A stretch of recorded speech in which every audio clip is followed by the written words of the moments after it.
वास्तविक पाहता सोलापूर महानगरपालिकेच्या निवडणुकीच्या पार्श्वभूमीवर आदरणीय सुजातदादा आंबेडकर या ठिकाणी प्रचाराला आलेले होते.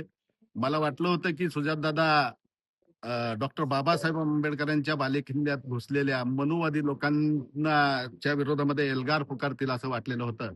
पण तसं न करता भारतीय जनता पार्टी आणि राष्ट्रीय स्वयंसेवक संघ ज्या पद्धतीनं बुद्धिभेदाचं राजकारण करतं, तशाच प्रकारचं एक बुद्धिभेदाचं विधानं त्यांच्या तोंडून गेली ही वस्तुस्थितीला धरून नाही.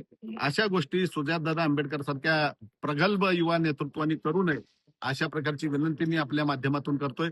त्यांनी ज्या पद्धतीनं सांगितलं की आदरणीय प्रणितीताई शिंदे हे आगामी काळामध्ये भारतीय जनता पार्टीमध्ये जातील अशा प्रकारचं भाकीत किंवा अशा प्रकारची गुप्त माहिती त्यांच्याकडे उपलब्ध असल्याचं त्यांनी या ठिकाणी सांगितलं.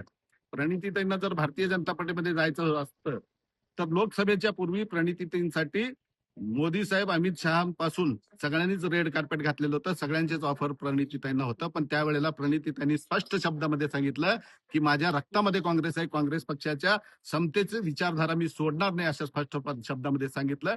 आणि प्रणितीताईंनी खंबीरपणानं या जातीवादी शक्तीच्या विरोधामध्ये निवडणूक लढवून त्या विजयी झाल्या. आता विजयी झाल्यानंतर अशा प्रकारच्या अफवा पसरवणं हे भारतीय जनता पार्टीच्या बुद्धिभेदाच्या राजकारणाला शोभणार आहे. हे वंचितनी त्या पद्धतीनं जाऊ नये अशा प्रकारची विनंती त्यांना करतो. प्रणितीताईंना जर भाजपमध्ये जायचं असतं तर आज प्रणितीताई एका चांगल्या खात्याच्या केंद्रीय मंत्री राहिल्या असत्या.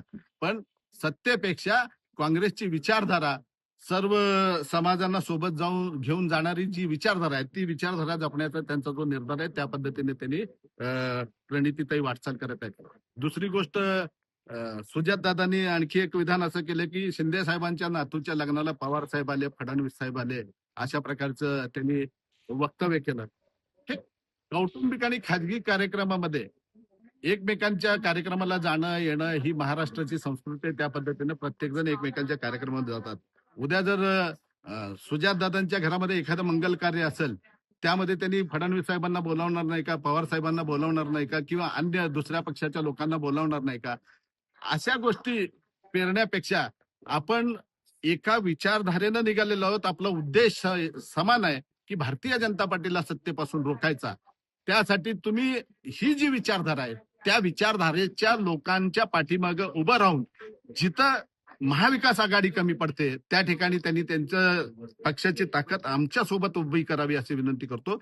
याआधी वंचित बहुजन आघाडीला घेण्याची आमची प्रामाणिक इच्छा होती आणि तशा प्रकारचे 2 बैठका मी आणि आमचे अध्यक्ष चेतन भाऊ नरोटे यांनी केलेलं होतं.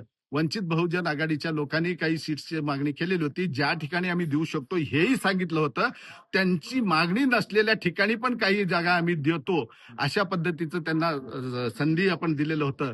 पण दुर्दैवानं सोलापूरच्या वंचित बहुजन आघाडीच्या नेतृत्वाने म्हणावा तो प्रतिसाद दिला नाही. म्हणून दुर्दैवानं वंचित बहुजन आघाडी आमच्या महाविकास आघाडीमध्ये येऊ शकलं नाही.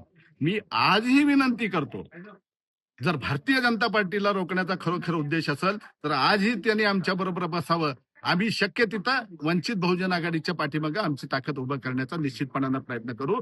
फक्त बुद्धिभेदाचं राजकारण थांबवावं, एक उद्देश लक्षात ठेवा.